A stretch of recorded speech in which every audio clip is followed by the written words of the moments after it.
Hello friends, आप लोगों का स्वागत है मेरे फैक्ट्स वर्ल्ड चैनल के सेकंड वीडियो में। क्या आप जानते हैं पृथ्वी के फेफड़े किसे कहते हैं, या फिर भारत में पतंग उड़ाने की शुरुआत कब और कहां से हुई? आज हम आपको ऐसे ही टॉप 5 इनक्रेडिबल फैक्ट्स बताने जा रहे हैं। इन ऑसम फैक्ट्स को जानने के लिए इस वीडियो को आखिर तक देखें। तो ज़्यादा टाइम बर्बाद ना करते हुए हम अपनी वीडियो पर आते हैं। फैक्ट नंबर 5, पृथ्वी के फेफड़े। हाँ गाइस, पृथ्वी के फेफड़े अमेज़न जंगलों को कहा जाता है। अगर अमेज़न जंगल के नाम की बात करें तो अमेज़न जंगल का नाम ग्रीक पौराणिक कथाओं के अनुसार यह ग्रीक शब्द अमेज़ोन से पड़ा है, जिसका मतलब महिला योद्धा है। तो इससे अमेज़न जंगल में पाई जाने वाली आदिवासी महिलाओं से मालूम पड़ता है। विश्व की सबसे बड़ी नदी अमेज़न नदी यहीं से निकलती है, इसी कारण इस नदी का नाम अमेज़न नदी पड़ा है।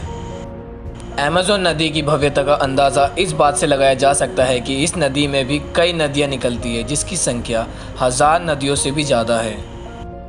और दोस्तों, सांस लेने के लिए आवश्यक गैस ऑक्सीजन का सबसे अधिक प्रतिशत अमेज़न के जंगल से ही प्राप्त होता है। अगर पूरे विश्व में मौजूद ऑक्सीजन में से अमेज़न जंगल का प्रतिशत निकाला जाए तो यह कुल ऑक्सीजन का 20% है। मतलब कि दोस्तों, ये पूरे विश्व में 20% ऑक्सीजन जनरेट करता है सिर्फ अमेज़न जंगल। यहाँ मौसम का अंदाज़ा नहीं लगाया जा सकता। कुछ देर में मौसम साफ रहता है तो कुछ देर में घनोघर बारिश यहाँ बरसती रहती है। दिन के समय में भी यहाँ सूरज की रोशनी कुछ ही देर तक रहती है। ज़्यादातर रोशनी तब होती है जब सूरज सिर के ऊपर होता है, जिसका मतलब यहाँ के पेड़ बहुत घने हैं जो कि रोशनी ज़मीन तक नहीं पहुँचने देते हैं। यहाँ कुछ जीव जंतु, पेड़ पौधे ऐसे हैं जो सिर्फ यहीं मिलते हैं और इस अमेज़न जंगल की यही खासियत है। यहाँ पर लगभग 250 से ज़्यादा जनजातियाँ आज भी निवास करती है तथा ज़्यादातर जीवन यापन के लिए जंगलों पर ही निर्भर है। उल्लू जैसी दिखने वाली ईगल, जिसे हार्पी ईगल भी कहा जाता है, जो हवा से आकर बंदर खरगोश का शिकार करती है, वो भी यहीं पाई जाती है। अगर अमेज़न को देश घोषित कर दिया जाए तो क्षेत्रफल की नज़रों से यह विश्व का 9वां देश होगा।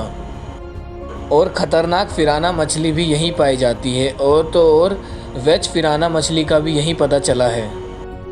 और दोस्तों, आप जैसा कि जानते हैं, बढ़ती आबादी का खतरा अमेज़न जंगल पर भी मंडरा रहा है। रहने के लिए आवास और फैक्ट्रियों के कारण बड़ी संख्या में इन जंगलों का सफाई किया जा रहा है। और अभी के समय में सबसे बड़ी मुसीबत है इन जंगलों में लगने वाली आग, जिसके सिर्फ 2 कारण हैं, एक प्राकृतिक कारण और दूसरा इंसानों की वजह से। इस साल अमेज़न के जंगल में 80% से ज़्यादा आग के मामले बढ़े हैं। फैक्ट नंबर 4, इंसान क्यों सोता है? आज तक किसी को नहीं पता चला कि इंसान सोता क्यों है, या फिर नींद हमारी बॉडी के साथ करती क्या है। इंसान अपनी 33% लाइफ केवल सोने में निकालता है। हेल्थ एक्सपर्ट्स की माने तो अगर आप हर रात 7 घंटे से कम सोते हैं तो आपकी जीवन प्रत्याशा यानी लाइफ एक्सपेक्टेंसी ख़त्म हो जाती है। इसलिए कहा जाता है शॉर्टर स्लीप शॉर्टर लाइफ। एक रिसर्च में पाया गया है कि महिलाओं को पुरुषों के मुकाबले ज़्यादा डरावने सपने आते हैं। साथ ही उनके सपने जो होते हैं वो बहुत ही इमोशनल टाइप के होते हैं।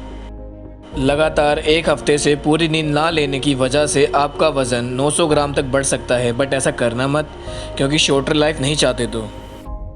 खाना खाए बिना इंसान 2 महीने तक ज़िंदा रह सकता है, लेकिन बिना नींद लिए केवल 11 दिन तक ही वो ज़िंदा रह सकता है।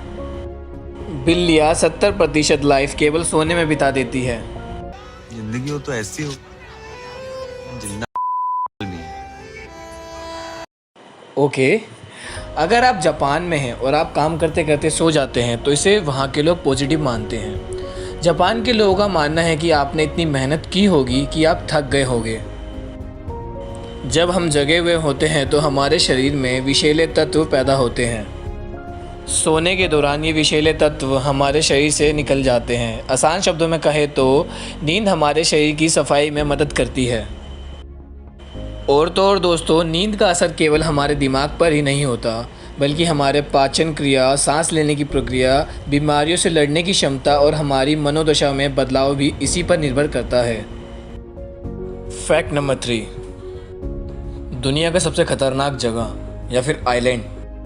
हाँ दोस्तों, मैं दुनिया के सबसे खतरनाक आइलैंड में से एक अंडमान एंड निकोबार आइलैंड की बात कर रहा हूँ। दोस्तों, यहाँ की सेंटिनल जनजाति हज़ारों वर्षों से दुनिया से अलग अलग अंडमान निकोबार द्वीप पर रह रही है। ऐसा माना जाता है कि वो इसलिए दुनिया से अलग रह रहे हैं क्योंकि वे आम लोगों की बीमारियों से दूर रहना चाहते हैं। भारत के मानव शास्त्री त्रिलोकनाथ पंडित एकमात्र व्यक्ति है जो इस जनजाति से संपर्क स्थापित करने में सफल रहे थे। उन्होंने वर्ष 1966 से 1991 के बीच इस द्वीप की कई यात्राएं की थी। सेंटिनल जनजाति द्वारा एक अमेरिकी पर्यटक की हत्या की घटना बहुत चर्चा में रही थी। मीडिया रिपोर्ट्स में बताया जा रहा है कि अमेरिकन पर्यटक जॉन चाओ सेंटिनल द्वीप पर ईसाई धर्म का प्रचार करना चाह रहे थे, लेकिन सेंटिनल जनजाति के आदिवासियों द्वारा उनकी तीरों से हमला करके हत्या कर दी गई।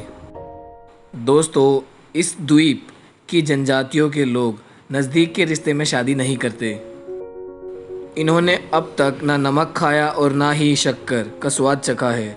कहा जाता है कि ये लोग आग जलाना भी नहीं जानते हैं। दोस्तों, जानकारियों के अनुसार इस जनजातियों के बच्चे अपने पैरों पर जब खड़े होने लगते हैं तभी से उन्हें तीर भाला बनाने का प्रशिक्षण देने लगते हैं ताकि वे बड़े होकर हुनरमंद बने और सम्मान पा सके। सेंटिनल जनजाति के लोग ना खेती करते हैं और ना ही जानवर पालते हैं। ये फल, शहद, कंदमूल, सूअर, कछुआ और मछली का सेवन करते हैं। इस जनजाति से संपर्क स्थापित करने वाले भारतीय मानव शास्त्री त्रिलोकनाथ पंडित के अनुसार इनके समूह का कोई मुखिया नहीं होता, लेकिन तीर, भाला, टोकरी, झोपड़ी आदि बनाने वाले हुनरमंद को सम्मान दिया जाता है। यहाँ के लोग बीमार होने पर सिर्फ जड़ी बूटियाँ और पूजा पाठ का सहारा लेते हैं। ये जनजातियाँ भूत प्रेतों को भी बहुत मानती हैं। इन जनजातियों में यदि किसी की मृत्यु झोपड़ी में हो जाती है तो उस झोपड़ी में कोई नहीं रहता। इनकी प्रथाएं भी है, जैसे इनकी नज़र में अच्छे भूत भी होते हैं और बुरे भूत भी होते हैं तथा वह इनकी पूजा भी करते हैं। फैक्ट नंबर 2, भारत में पतंग उड़ाने की शुरुआत कब और कहां से हुई? भारत में पतंगबाजी का खेल बहुत पुराना है और काफ़ी प्रसिद्ध भी है। भारत में प्रत्येक वर्ष अंतर्राष्ट्रीय महोत्सव मनाया जाता है। तो दोस्तों, पतंग का इतिहास लगभग 2000 साल से भी अधिक पुराना है। हालांकि इसकी मौजूदगी या फिर इतिहास के बारे में कोई लिखित वृत्तांत नहीं है। पतंग के आविष्कार को लेकर अलग अलग मान्यताएं हैं। ऐसा माना जाता है कि सबसे पहले पतंग का आविष्कार चीन में किया गया था। शंडोंग, जो कि पूर्वी चीन का प्रांत था, जिसे पतंग का घर माना जाता है। एक पौराणिक कथा से पता चलता है कि चीनी किसान अपनी टोपी को हवा से उड़ने से बचाने के लिए उसे एक रस्सी से बांध कर रखते थे और इसी अवधारणा से पतंग की शुरुआत हुई थी। 549 ईस्वी में कागज की पतंगों को बचाव अभियान के लिए एक संदेश भेजने के रूप में इस्तेमाल किया गया था। पतंगों को हवा का परीक्षण मापने के लिए, सिग्नल भेजने के लिए और सैन्य अभियानों के संचार के लिए इस्तेमाल किया जाता था। ज़्यादातर लोगों का मानना है कि चीनी यात्री फाहियान और ह्यून तसंग पतंग को भारत में लाए थे। ये टिश्यू पेपर और बांस के ढांचे से बनी होती थी। दिल्ली में स्वतंत्रता दिवस पर पतंग उड़ाया जाता है। दोस्तों, अगर आपने फैक्ट वर्ल्ड चैनल को सब्सक्राइब नहीं किया है तो कर लें, ताकि आपको आगे फ्यूचर में और भी ऐसी इंटरेस्टिंग फैक्ट वीडियोस मिलती रहे। चलिए बढ़ते हैं आगे फैक्ट नंबर 1 की तरफ। फैक्ट नंबर 1, दुनिया का सबसे पुराना घर। ज़रा सोचिए दोस्तों, अगर आपको कोई कहे कि ये घर 1 से 2 साल नहीं बल्कि कई हज़ारों साल पुराना है तो आप क्या सोचेंगे? 1 मिनट के लिए आपको इस बात पर विश्वास नहीं होगा। आपको लगेगा कि क्या मजाक चल रहा है, मगर दोस्तों असल में ऐसा है। दुनिया का सबसे पुराना घर हमारे देश में नहीं बल्कि विदेश में है। ये बात है मिस्र की, जहाँ के पिरामिड दुनिया के अजूबों में से एक है। मिस्र में गीज़ा के पिरामिड के पास अमेरिका की रिसर्च टीम ने 4500 साल पुराने 2 घरों को खोजा है। बताया जा रहा है कि इन घरों का इस्तेमाल उस वक्त सेना के लिए खाना बनाने के लिए होता था। यहाँ पर पहले भी इतिहासकारों ने कई आवासों की खोज की थी, जिसमें से एक 21 कमरे का मकान भी शामिल था। तो दोस्तों आज के लिए इतना ही, अब मिलते हैं नेक्स्ट वीडियो में। So guys, don't forget to like and subscribe this channel and thank you guys for watching.